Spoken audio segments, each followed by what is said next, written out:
folks, and welcome to another edition of PZ85 Plays. I am your Marshal Double H, and for the first time in what feels like a long time, we are back at Headstone Hill for our Deadlands, the Weird West campaign.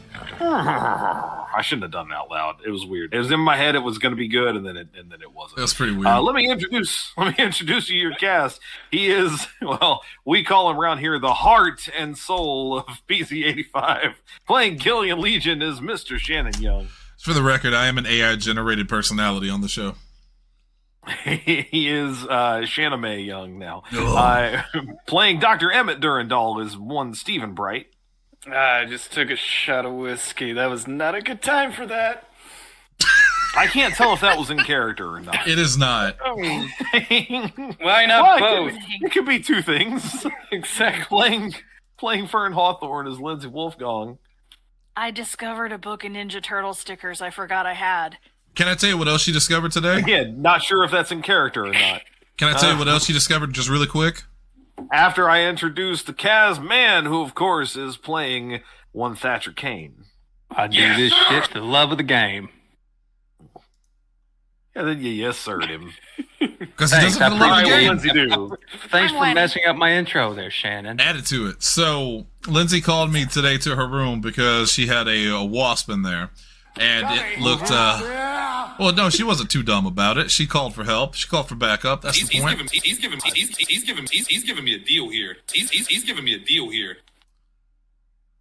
You can tell we haven't done a real show in a while. Oh, I was going to mute him, but I can't do that. I love it too much. I would have done it to Tanner. So there was a wasp. She called me in there, and I couldn't tell whether it was a paper wasp or a yellow jacket because they look so fucking similar. It was black with yellow stripes. That's all I know. So me being the pacifist that I am, I grabbed a cup. I trapped him. I went outside and released him. About 20 minutes later, Lindsay said, "There's another one in here." I'm like, God damn it! So I go in. I get this one. Same thing. Released it.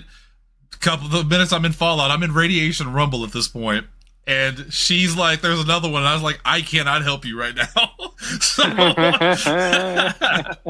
You on your own on that one. Yeah. Handled it. She took care of it. Well, the finish of the story, and then, Steven, I'll get to you. The finish of it is we're trying to figure out where the fucking wasp are getting at. She thinks it's the same wasp 3 times, and I'm like, maybe.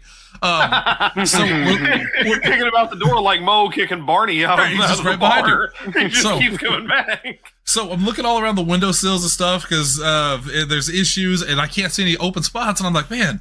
So at this point, she's moved her desk, and she's trying to tape up around her windowsills, and I see a white like panel on the wall down low, and I was like, oh, is that a Ethernet port? And she's like, no, I think it's a TV port, but I'll check it out. And I was like, all right, cool. And then she looks down there and she goes, it's a fucking hole to the outside. It's just a hole leading outside. What? It's clearly where they had a television cable port, and rather than it being but the rest is gone. it was just a fucking hole in the wall. Going out and everything. So the wasp were just like going. It Now, would just duct tape shut, and I will be plastering over it when I we paint kick my him out. Just going around the house. Back to the hole. Like, all right, Really was asshole. like Barney. It's those fish in King of the Hill when they're fishing with crack cocaine. It just keeps coming back. He came back in the third time. He just looked at her and said, I ain't hear no bell. I can dance all day. America. So, Shannon, my thought is, yes, I'm also very pacifist when it comes to, spiders, moths, bees, all that. Wasp, I will kill on sight. Wasps are Fuck from hell. Wasp. Well, okay. Kill them. Desperately them. wanted to But- catch them. But it depends on the wasp. A red wasp, yes. A yellow jacket, yes. But a paper wasp, they're non-aggressive. So They're nature's abominations. and this guy, he didn't give me any issues. I escorted him out, and maybe the reason he didn't give me issues is because he knew he could just come right back to the bar. I don't know. I don't know. It's like, the back door's open. I'm coming back Walk around down. as soon as this guy Yeah. leaves. All right, that's all I got. Now, get That's on with the good. show. Okay, so the last time we played, it's been a couple of weeks, so a quick refresher for the audience's sake. Again, you can always go back and listen to our previous episodes at podzilla1985.com. Our agents of the Twilight Legion and various other organizations have found their way to Heaston Hill, are doing their best to find the missing Agent George J.A. Reed. They have most recently rented his house, and they found their way to that house in the last episode. There were some strange goings on. And when we left off, if I recall correctly, the party was technically split. 2 of you were upstairs, 2 of you were downstairs. Thatcher, you had investigated 2 or 3 of the rooms upstairs, but not all of them. The last one was what looked like a guest room, and you had found a .45 caliber cartridge in the nightstand alongside an old worn Bible. Heard what sounded like a gunshot right beside you. Come to find out, your people heard that as well, and Killian raced upstairs to see what was going on. That then left Dr. Durandal and Fern downstairs. Doctor is, as I recall, you're still holding that jar with that strange creature inside, yes? Oh, absolutely. Doctor. Okay. Yes, Thatcher has a question. He's got his hand up. Hand up over here in the back. Are you? So just to be clear, did they actually hear it, or did they not? Was it just me, and they heard my stumbling about and falling? I don't know that we defined that. I don't know, but I know I raced up there. Around. I know I raced up there. Right. Yeah, I think we left off and left that nebulous, so we were going to leave that open-ended here. I don't recall describing the gunshot to them, so I think that's actually probably a good place to pick up.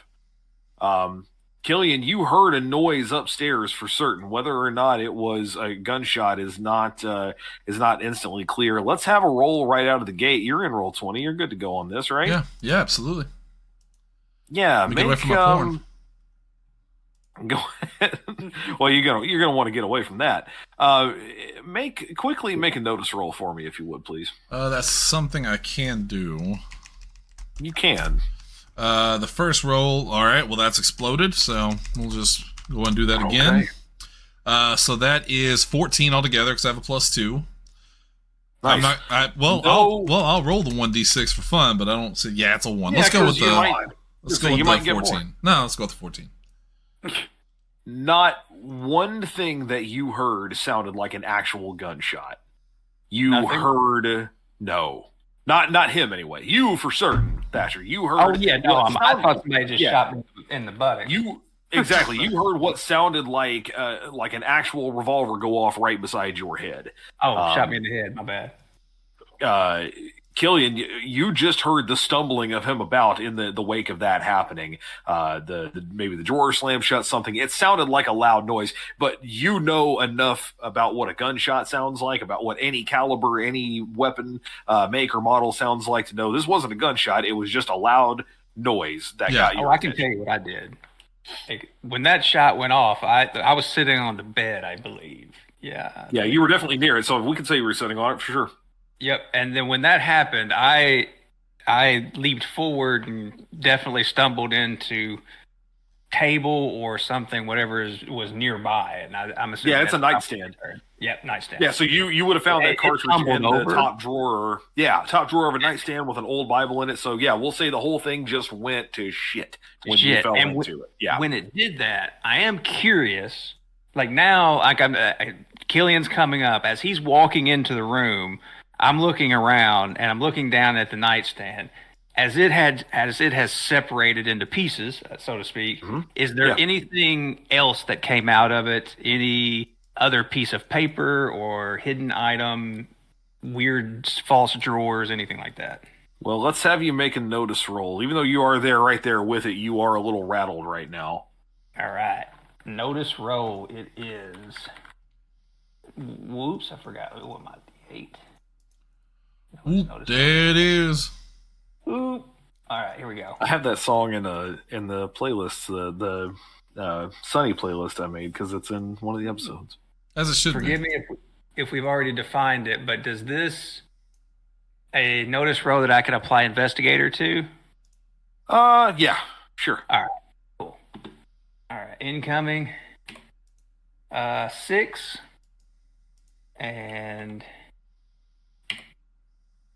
4. So okay. Neither exploding there. 6 is the best one. 6 is the best one, but I'm gonna go. I'm a lucky SOB. I'm gonna use a Benny. Okay.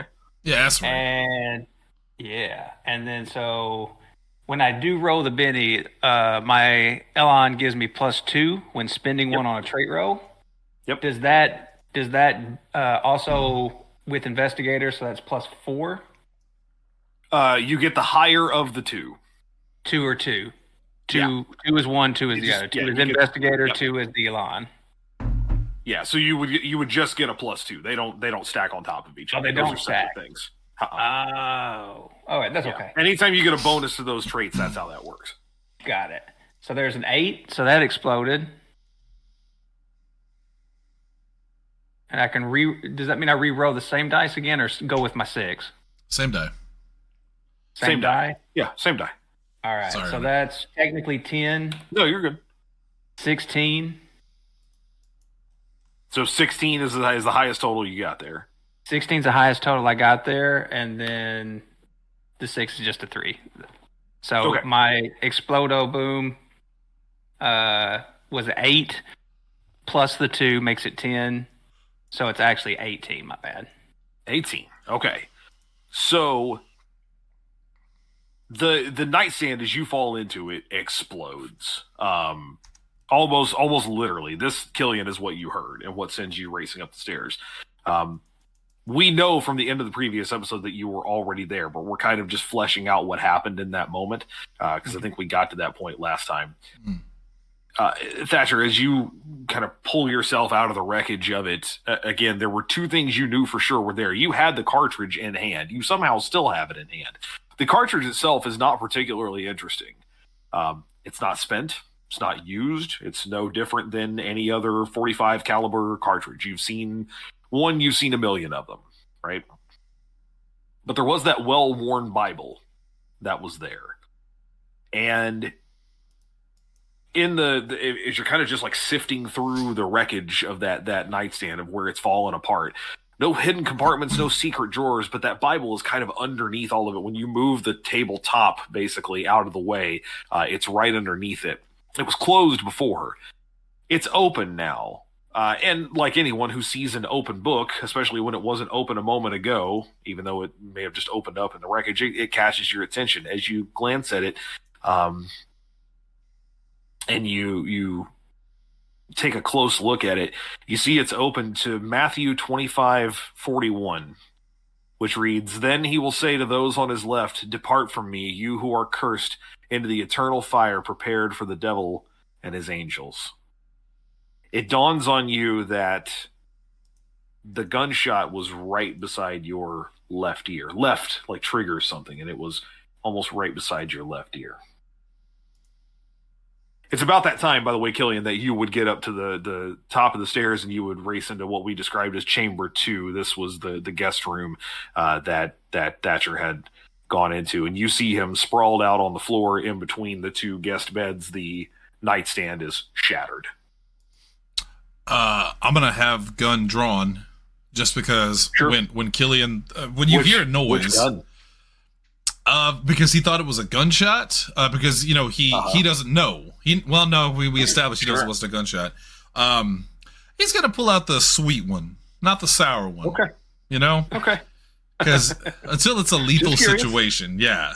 He's Sure. so he comes in, busts in, pistol out, aims it everywhere around the room, looks, sees Thatcher on the ground, just in this exploded. What was it, a desk or a table? Nightstand. Like a nightstand. Yeah. And he's just going to look down at him and just say, "What the hell are you doing?" Sorry. We're sorry. Do I Yeah, I'm waiting for a response. Yeah, this is open-ended. This is what has happened. Nothing else is immediately happening. You guys are... Well, I'm trying to just recall really quickly because it transitioned really fast from that Bible. There was no notes or anything. It was just open to a particular verse, and that's the only. Okay, and forgive me because when I typed that out on the side, I caught the Matthew 25:41 thing, but when I went to type out like what you were saying, I kind of gave up halfway through, and so what it says is, "Then he said things to folks on his left. The devil is in the fire with angels." So it reads, quote... Oh, no, I got it now. Oh, you got it? Okay. Yeah, I got it. I just thought it was funny, like what I ended up typing, just as a flag for myself. Anyway, I'm holding this thing up to him, and I'm like, does this mean anything to you? Hunter, I would like to look at it. Yeah, you can. I'm not going to make you roll for this. This is not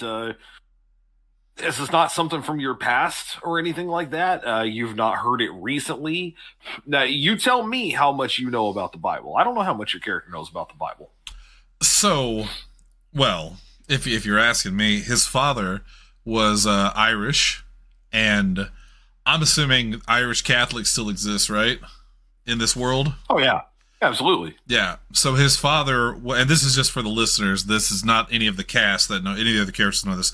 His father was one of those hardcore quotes the Bible and quotes, religion, but also drinks himself stupid and is abusive, one of those types. So he is well versed in religion, even if he himself does not follow it. So it was literally beaten into him as a child. Right. This is probably not a verse that you heard uncommonly. Like this is a regular refrain around your home to some degree. Maybe not word for word, but the intention of it. Because this is about as straightforward a heaven and hell discussion as there gets. It also very much portrays a God who punishes. Quite literally, this verse is him drawing a stark line in the sand between there are those of you who will remain at my side and there are those of you who will not. And I am casting the latter of you to my left down into hell. Yeah, that's the kind of stuff his dad definitely would have been a fan of. Exactly. It's the kind of thing that's used as threats, especially for, like you said, children and particularly stark religious households. It's the image of the God, the vengeful God that some want to portray, the type that you should fear, that you should be afraid of. And it might send a little bit of a shiver down your spine. Maybe this is the first time you've heard it in a long time. I won't speak for you on that, but it is not an uncommon refrain for you. That is something that he doesn't show much on his face, but when he sees it, it does bring back in his head a little flash of memory of that particular time of his life. And he just kind of grimaces at the passage and tells him I'm familiar with it. I'm going to put a pin in that real quick. Dr. Fern, what are you guys doing downstairs while this is all happening? So, if I remember right from last session, Shannon was the one, Old Reluctant was the one. Who's Shannon? That felt the jar vibrate. Right, so he did. Yes, he felt. Well, I couldn't figure it out. He felt some sort of movement. I don't know that vibration is technically correct, but he felt some sort of movement within. Okay, so I'm very intrigued as to what that could mean. So I'm just looking at the jar right now. Okay, like my focus is all on that. I don't care. Yeah, as a quick reminder for both you and the audience, you have identified that the fluid in there, this kind of yellowy, cloudy fluid, is some kind of embalming fluid. Yeah. Maybe not standard embalming fluid, but it's a preservative of some kind. There is a small creature inside, maybe 18 inches tall at most. You had initially thought that it might be, actually you and Killian both had initially thought it might be some kind of a baby or a fetus, because it is humanoid, but the longer you got to look at it, the more you could tell that it has adult-like features, like its hands are fully adultly formed. Its overall shape is not that of a newborn. It's more adult-like. You never can quite get a good look at it though, because of the cloudiness of that fluid. No matter which way you rotate it, it just never goes where you want it to. Almost seemingly kind of defying the odds. Like it seems like you should be able to rotate this thing in such a way that you can get a good look up against the glass, and it just won't do it. It's not. Man, you're making me want to break that wax and try to pull it out there. Fern, what about you? That is a line I've used many times on my dates, is you make me want to break that wax. Wow. Anyways, if he's fiddling with that jar, it's probably going to have caught my attention, at least momentarily. Sure. And I'm just going to kind of comment, you just find the weirdest things, don't you? And I'll just reply, people say I'm weird. Then I just keep I like looking to at the imagine. jar.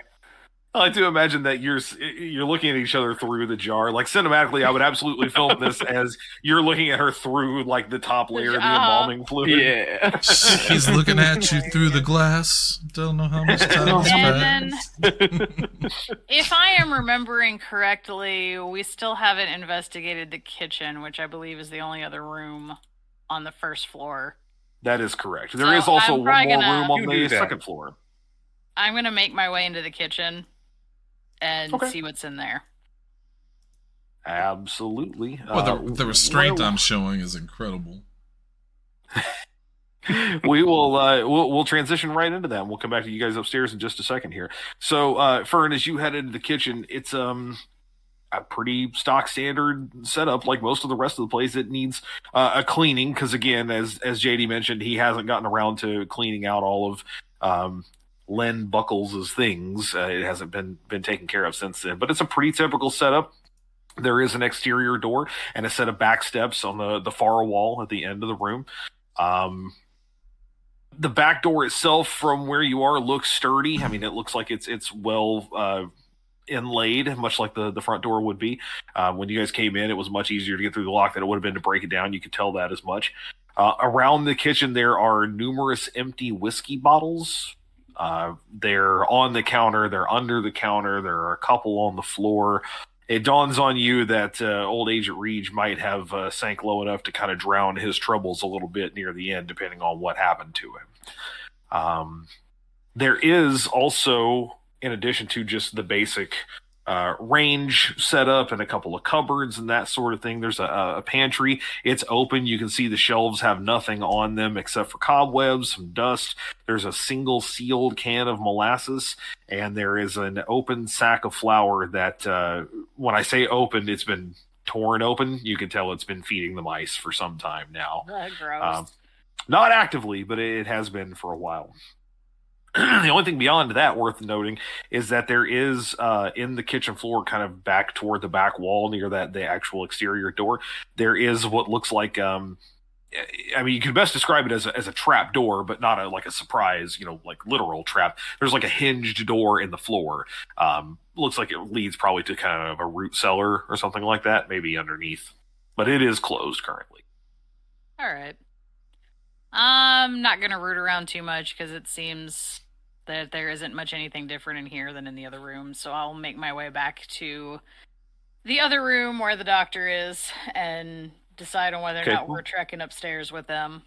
Before you do that, make a notice check for me real quick, please. Uh-oh. Do that. Hold on. I closed the wrong window. Oh no. Oh, no. Oh no. Make this one no. explode, Lindsay. What? Make this one explode. That would be awesome, but because you said that, I probably won't. Sorry, Probably won't. Fallout Because has that's ruined how my luck is. Fallout has ruined the word explode So for me now. So the first one sucks. Let's try again. So we're gonna go with You the mean second one, intercourse? which is gonna be 6 because it has a +2. No. Okay, so it's a 6 total. Nice. Yes. Before you go to leave the kitchen, there is like a window over the sink basin. I hesitate to call it a sink. It's really just a wash basin. But there is a small window in the wall that's like right over it, kind of like you'd have a window typically over a kitchen sink in a modern home. It is getting a little later in the day at this point. It's approaching 4 or 5 o'clock. And again, it's spring, so the sun's not setting yet, but it's definitely much lower in the sky. As you pass by that window, if you walked to the far end of the room, you would pass it on your way back as well.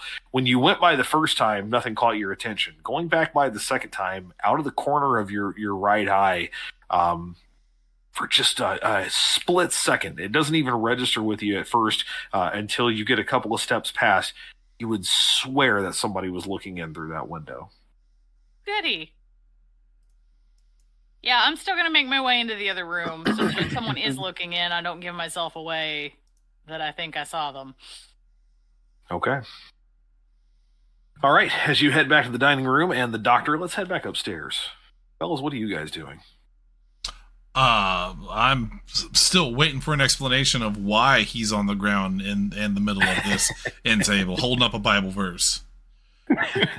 That's a strange. He hasn't really explained that to me, you know. Way. Well, So I'm asking him, did you hear that bang, that gunshot? I heard something. It might have been a giant spider, Hunter. What would I do about that? Yeah, you beat me to it. Damn it. I was going to say, he's trying to overcome the spider's curse. And all you have to do is simply quote a Bible verse. Thou shalt not. To hell with it. I'm going to tell him I heard something. Maybe I heard you falling through a nightstand. What did you hear? I heard a gunshot before falling through the nightstand. I'm going to look around the room. Can I do a notice roll to look around the room just in case? He says there was a gunshot, so, you know. I'm not going to make you roll. You know for a fact there wasn't a gunshot. Even if there had been, you rolled so high on that notice that even if there had been a gun that had gone off in your immediate vicinity at the exact same time that he fell through that nightstand, you would have been able to discern the difference. Yes. Well, then you know for a fact there was no gunshot. I'm going to extend my hand that's not holding a pistol out to him and say, I can assure you I've heard plenty of gunshots in my life. That was no gunshot I heard. Oh, I'm at this point. I know what I heard as well. Like I'm assuming my ear is still ringing from this, and I just explained it to him, kind of matter of factly, not necessarily trying to convince, because I'm not trying to convince you in anything. I'm just letting you know this is what I just heard. Well, I would say, Hunter, considering all the other weird stuff that he's seeing, because he just saw that little thing in the glass, he doesn't entirely believe that there was a gunshot, but he does believe that Thatcher believes he heard a gunshot. So Absolutely. He's still going to help him up and just nod at him and say maybe we should reconvene with the others and see what wonderful things they've discovered around here. I will point out to you, Thatcher, you know, especially since it's been so long, normally I just let you do this on your own, but it's been a couple of weeks. You know for a fact there is one other room on this second floor that you have not entered yet. You have entered the main bedroom. You've been in the main bedroom. You've been in the guest, which is like the corner bedroom, and you looked in the hall closet. But there is another chamber you have not entered upstairs. So as we're exiting this room, I'm walking with him, and I notice, I'm assuming that's the only one with a door still closed. Assuming you left them open, then yes. Yeah, I leave all of them open. It's the searching 101 is you always leave the last thing you checked open, so that way you can be rest assured that somebody else, if it's closed, somebody's fucking with you. I'll make that note and keep it down so I can use it against you later. We'll see. I am curious. Can't wait.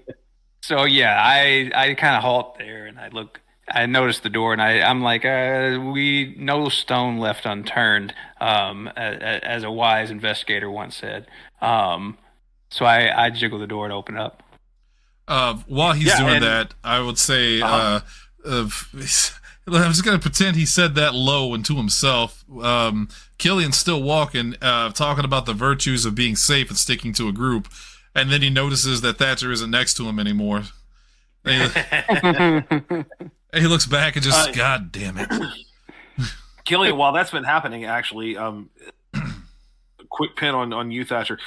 Killian, so the direction you were walking, if you were heading toward the stairs, would then lead you toward the master bedroom. You've kind of inadvertently walked sort of into it in that process. Now, has this been looked at yet, or is this another one that hasn't been checked? It has. The only room that hasn't been observed upstairs so far is the one that Thatcher is going into right now. You would have been going the opposite direction for the bit, for realizing that he wasn't there.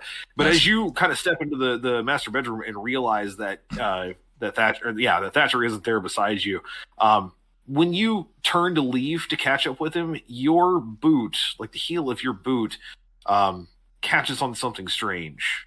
You look down, and there's a floorboard near the front of the room, near the entrance to the room, that is seemingly tilting with your boot. Like it feels like it's loose or out of place. Something's off about it. I will once again go. I'll look down at it. I'll look back at Thatcher. I'll look towards the stairs, knowing that's where my associates are, and then just kind of grits his teeth and just says, "God damn it again!" He's gonna reach down and pull that floorboard up if he can. He's gonna investigate it. Okay. The floorboard comes up easily enough. It's got a bit of open space around it as compared to the others. You wouldn't really notice unless you're looking close, but you can get your nails in there and just kind of pry it away. When you do, the first thing you see as you lift it up underneath, because again, you're on the second floor, so it's not like it leads straight down to dirt. But the first thing you see before you can kind of see the ceiling slats of the next floor below you is undeniably a child's shoe. It is a shriveled, worn out piece of canvas. It looks dirty. It looks like it's covered in mud, and there is only one of them. I need you to make a common knowledge roll for me really quick.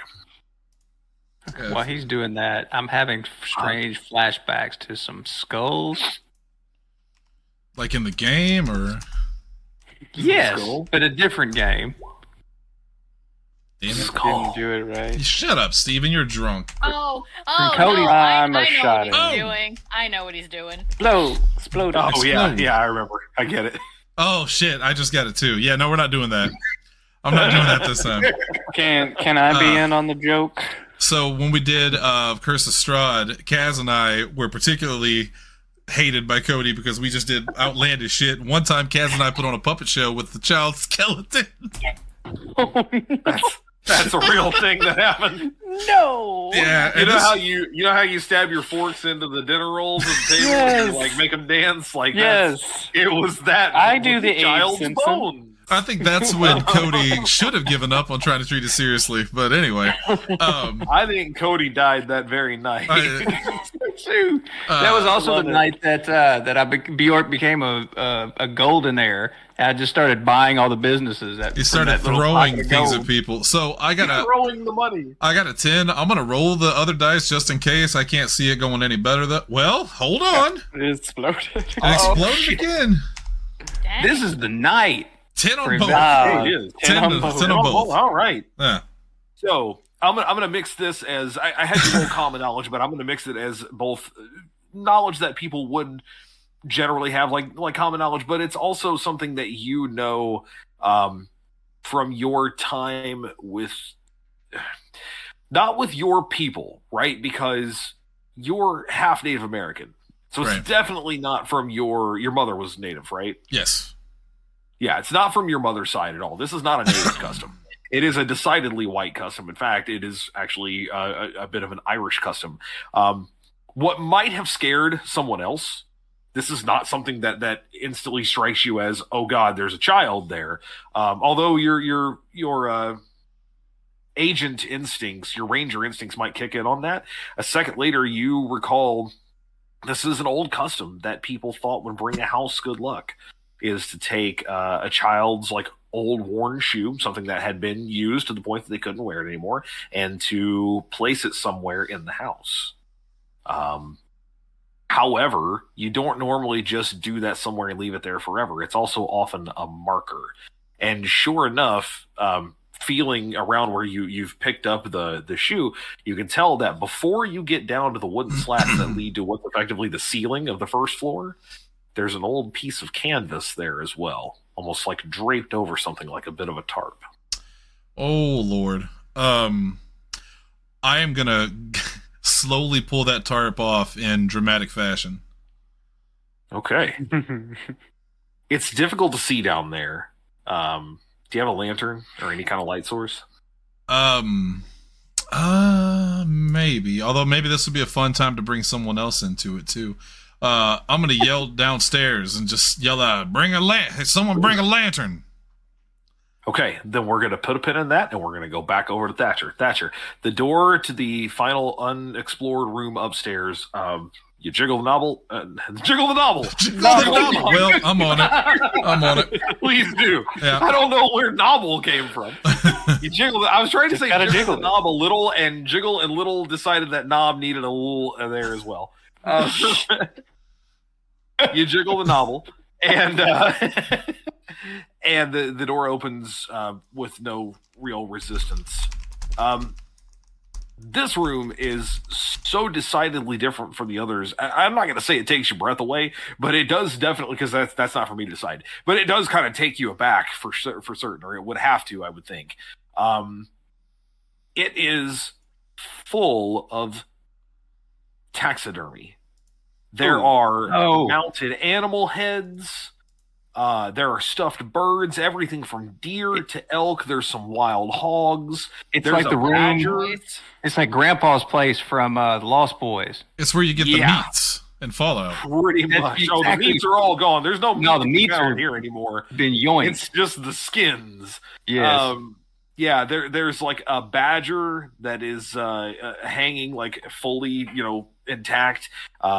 All fanged, all glassy-eyed. There's multi-hued songbirds that are displayed like they're in flight along one part of the wall. At the center of the room, because there is like a I don't want to call it a love seat, but like a chase lounge kind of thing, and a big like overstuffed chair. At the center of the room, there's like a big wooden coffee table, and there is a stuffed bald eagle that is like perched right in the middle of it.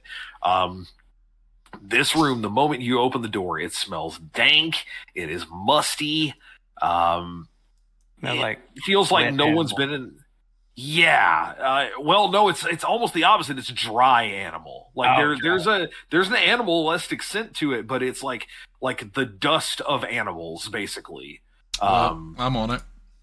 It feels like no one has been in here for a very, very long time. And it's also strangely quiet in this room. Like it feels like the moment you step over the threshold, like the sound around you just kind of even if you don't close the door behind you. Yeah. It's kind of cramped. Like it's not a particularly big room. I'm in my office. You've been in my house. It's about the size of our office here, you can imagine. So not particularly big. Also nothing immediately catches your eye, but that's what to see. Also reminds me of the extension space, also known as the bed and breakfast room from the Pig's Palace. So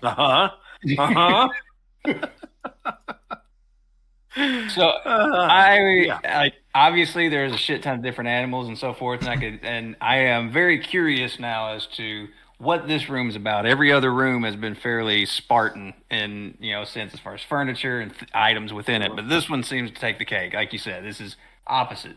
But I don't really know where to start with any of the surroundings, so I just aim directly for the center of the room for the most obvious thing, and I want to take a look at this eagle and just see if there's anything unique about it besides it's dead and stuffed and chilling there with its raptor-esque situation. Make a notice roll.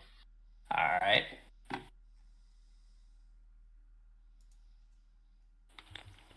Well, yes, I did pour my water into my Vault-Tec mug. Why are you ask?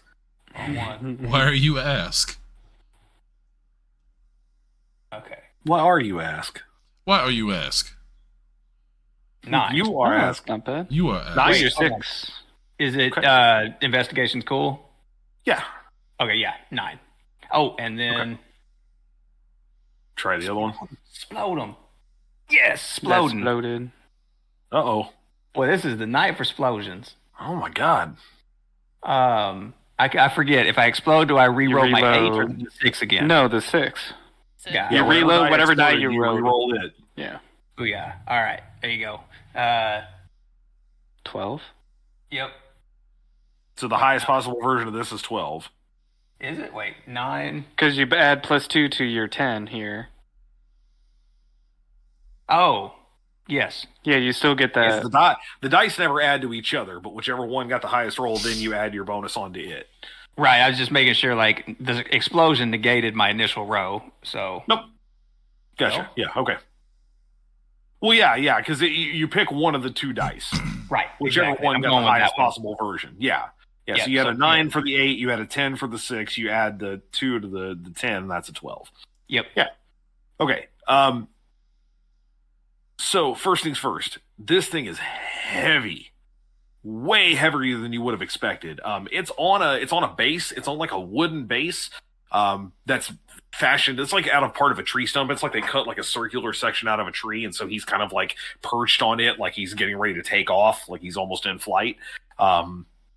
You would not have thought that even a big bird like this would be as heavy as it is, and even that base doesn't feel like it should be that heavy. But definitely something about it is adding some weight to it. So basically, if you're observing it, you're just kind of moving it around, like you just kind of want to check it out from all angles, see what there is to see. Those glassy eyes. Yeah, so it's immovable. I was going to say, it won't. The position it's in is stationary. If you try to move the animal itself too much, it will break, and you know this. So unless you want to break it, then that's not going to happen. It's a very careful, intentional type of investigation. So I know like what the difference between a break and a potential pivot point would be. Right. When you when my you years of experience, you know. Yeah. When you realize that there's not much else to observe about the bird itself, you go to turn it over thinking, I'm going to examine the base. You do it very carefully. And in doing so, once you get the whole thing upside down, you hear a little rattle of some kind. Sounds like it's coming from within that base somewhere. Okay, yeah. Yeah. That being said, it does not look like there is an obvious entry point into the base, like how to get into it. There's not like a swivel door or like a little panel or a shelf or something. But it sounds no. Okay. It seems like a solid piece of wood, and yet you can hear something rattling around in there. Oh, I am probably quite motivated at this point. My curiosity happens to be one of my failings. So like sentiment for objects like this is probably not something I'm concerned with. So I am ready to take this thing. Like I signaled to old Reluctant over here. Is he? I'm assuming you can't see him. He's in a different room, and you guys do not have line of sight to each other. And there's no obvious path as far as like opening this thing up at all. Nope. No, you are damn certain that there is something in that base. Oh yeah, and it's wooden. What it is and how? Yeah, it's wooden. It's again, it'd be like. Is there any saws around? I'll show you what it's like. You might know what it's like. So, because we got this little taxidermy chipmunk, this little wooden base, it's like that. Aww. It's like that, but very big. Yeah, this guy stands very big. So he stands vigil by Parker's ashes. Awesome. Yeah. Anyway, I'm taking something like a hammer or whatnot. Not a hammer. I don't have a hammer, but something hard. You can make a hammer, right? I could if I wanted. I'm looking for hollow spots or maybe a point that it's like goes from tack tack donk. Tack tack donk. Yeah. So I'll hand wave a couple of things here for the sake of brevity. You can I'll let you just kind of knock on it, with your hand, just trying to figure out like a space.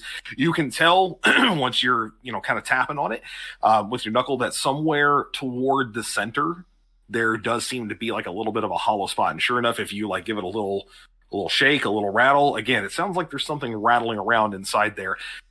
Probably somewhere near the center would be the way to get through to it, but how to do so is not immediately clear. Rapping on it with your knuckle, you can tell it's more solid than that. You're not going to be able to just punch right through it.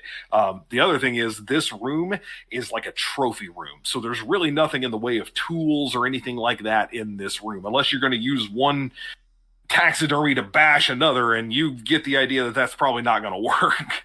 So I have unless you break a tusk off of a wild hog or something. I have a Bowie knife on my hip. Mm-hmm. Mm-hmm. And so I'm ready to give it a little carve up. Okay. I'm now looking for how to get into this thing. Okay. All right. Let's have you make. Oh gosh, what would this be? Repair. I'll go with repair. I'm fine with repair. It's a destructive repair, but yeah. That works for me. It's the opposite. Deconstruction. Yeah, it's a decompression. Yeah, let's do that. So, booyah. 8, explode, boom. Okay.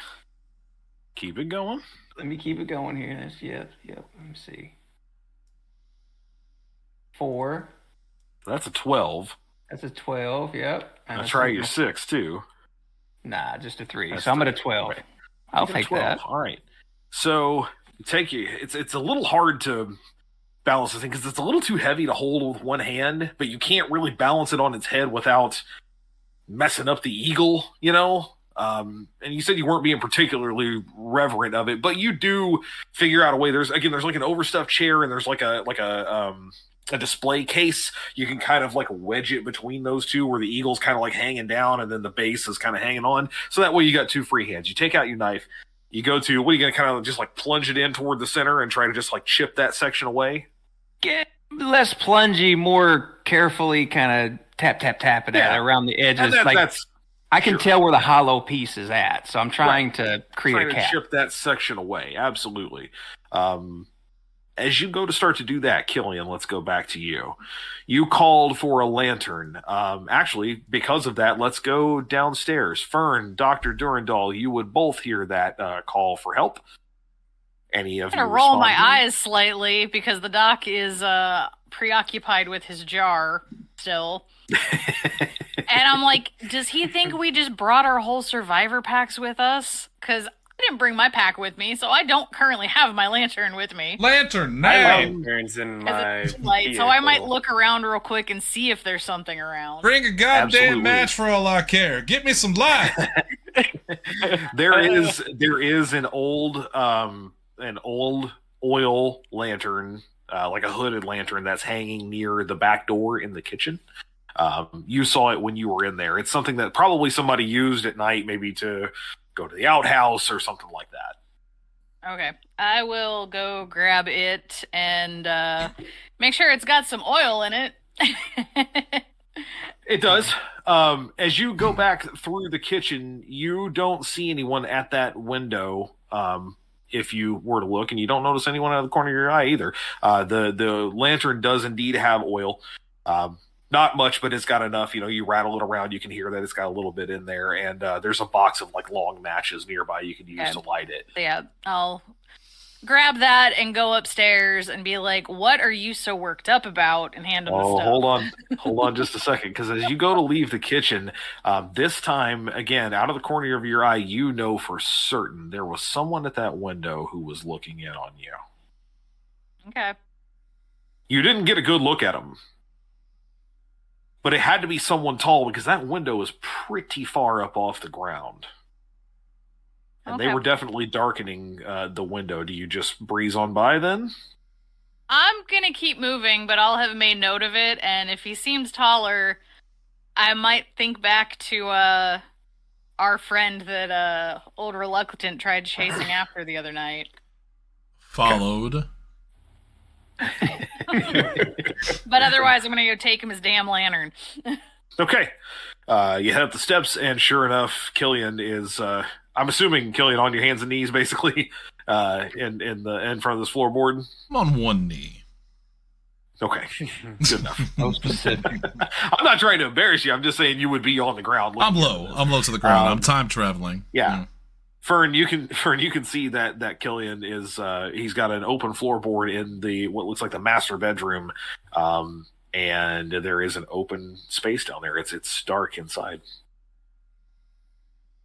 Okay, I'm going to give him the lantern, but I'm also going to mention, hey, I think someone's wandering around outside trying to see what we're doing.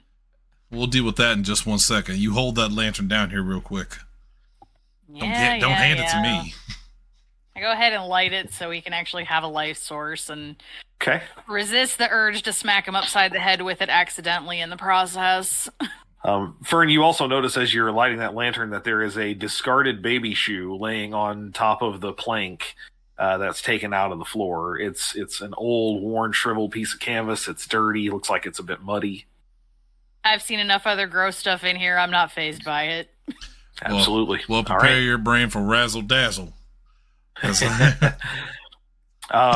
You lower the lantern down into the hole where Killian has removed that piece of canvas. At the same time, we're flashing back to where it would be cinematically. We're going back and forth between these two things, scene by scene. As you inch that lantern down toward that open floorboard, we're back over with each inch that it goes down. We're back over to Thatcher, who is chipping away little sections of that open space. Thatcher, right about the time that you make a complete circle and you get to a point where you can take your knife like you would open up a can, like a tin can, and you can pry it open from there. Fern, the lantern gets down into the hole. You and Killian look down inside. In the floorboard, you see laying on, away from that piece of canvas, laying on what is effectively the ceiling of the first floor, those wooden slats, is a tailored black suit that is folded neatly. Got a white shirt, a crisp white shirt, a black tie. They're all folded neatly, stacked on top of each other. A nice shiny pair of black shoes as well. And then resting on top of that is an upturned black bowler hat. Inside that hat, Killian, you recognize immediately a shiny silver badge of the agency, number 682. Found his uniform. Thatcher, at that same time that you pry open that piece of wood, that false piece of wood that had been sanded into place on the base of that eagle, you uncover the source of that rattling. There is a small silver barrel-shaped key, like circular-shaped key, that looks like perhaps it fits into a safe or a lock. Nice. I am very pleased with myself with this discovery, and I pull it out. I assume I'm curious where old Reluctant's at, and I want to show the moment that you remove the key from that hole. Shit. You hear around you. You remember all that sound in the room had kind of just been sucked out, like it was like you were in a vacuum? Yes. You start to hear like twitching and cracking. It sounds like someone snapping twigs or leaves in the forest, or snapping like twigs or branches in the forest. You look around and you see that the various bits of taxidermy, the various animals that are hanging and mounted and stuff all around the room, if you look long enough, it looks like maybe a elk head twitches slightly to the left. Okay. Or that a badger that's hanging on the wall that's just a pelt ripples just a bit. Right in front of you, where you have that upturned base of that eagle, you feel a rush of wind. You look down. The eagle, its wings have moved. Its head turns, twitches bird-like, looks up at you, and lets out a horrible screech. Oh, what? Downstairs, Dr. Durandal, you're still in the dining room, right? Mm-hmm. I'm taking a good look at that embalming jar.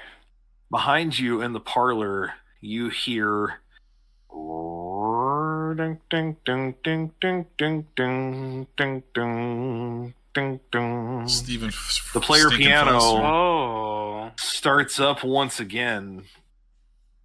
And then you hear ding ding ding ding ding ding ding. The notes start getting plunked out on the lower end of the register. You hear a thud, clang every time that there's a loud thud behind you. It's also like somebody slammed their hands on every key on the piano. Ooh.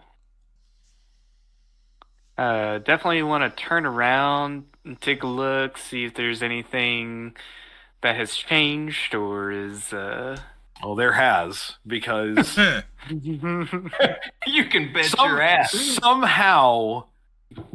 Somehow, your brain can't quite comprehend how this is happening. The player all piano, the drugs the upright piano, You seen him? is walking toward you. Like you would walk it if you were moving it, like it's shuffling from side to side, and it clanks every time it hits. The lid that comes down over its keys is flapping open as it sees you somehow like a mouth, and you can see that the ivory keys all have sharpened edges now. No. And it is advancing on you. Oh, that is definitely a time to go for the door and start just yelling like All of this is House happening.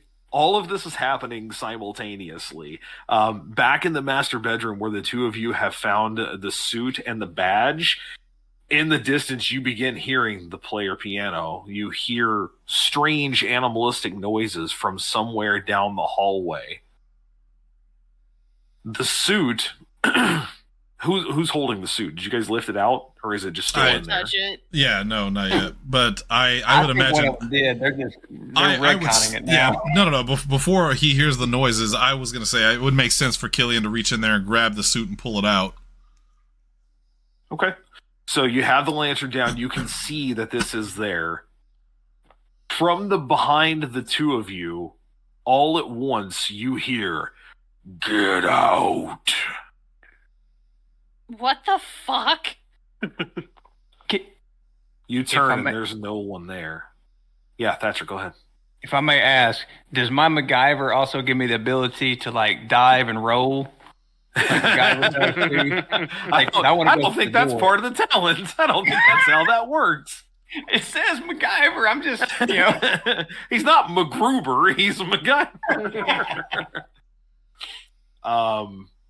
Yeah, you guys hear that guttural voice, "Get out," behind you. I'm pulling out both pistols now, and Uh-huh.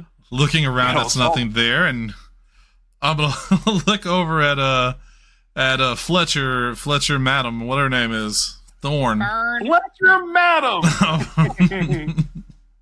And I'm just gonna, with both guns drawn, and big wide eyes, look at her just very casually and just go, "Did you hear that?" Yeah. Fucking heard that. So the both of you turned and looked away, is what I'm hearing? Yes. Looked behind you? Yeah. Yes. Oh no. Oh yeah. When you look back, when you turn back, because there's another sort of like shifting or shuffling sound behind you, that suit is now standing on its own. Yeah. The badge is pinned to its whatever chest, but it seems filled by some invisible force. The hat is on top of it. And it comes rushing toward the two of you. And that's where we're going to call it No! for tonight. No! I had no. plans! You're Damn gonna it. have to wait. Damn it. Oh, that was good. Yeah. And you'll that's have good to shit. enact them next week. So Yeah.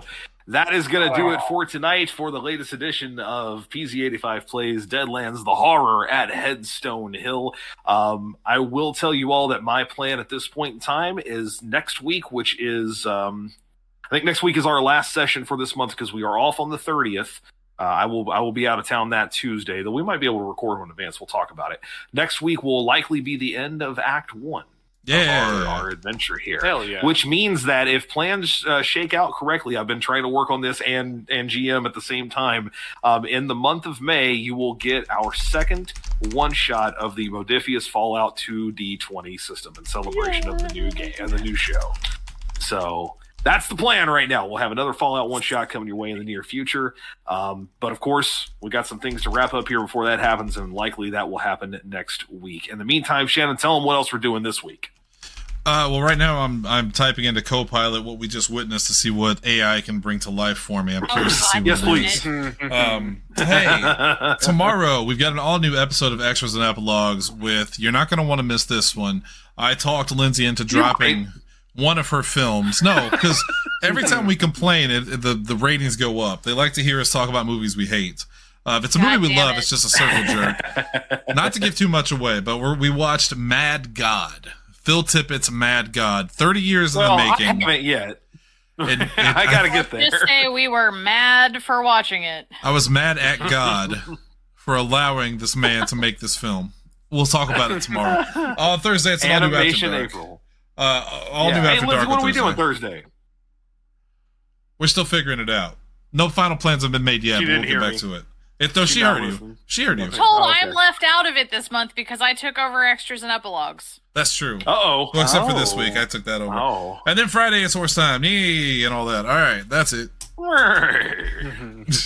And then we're back again. Next week we will likely finish up Act 1 of the horror at Headstone Hill here on PZ85 Plays. But until then, for Shannon, for Lindsay, for Kaz, and for Steven, I have been your Marshall Double H. Do yourselves a favor and keep those windows closed at night. Good evening, friends.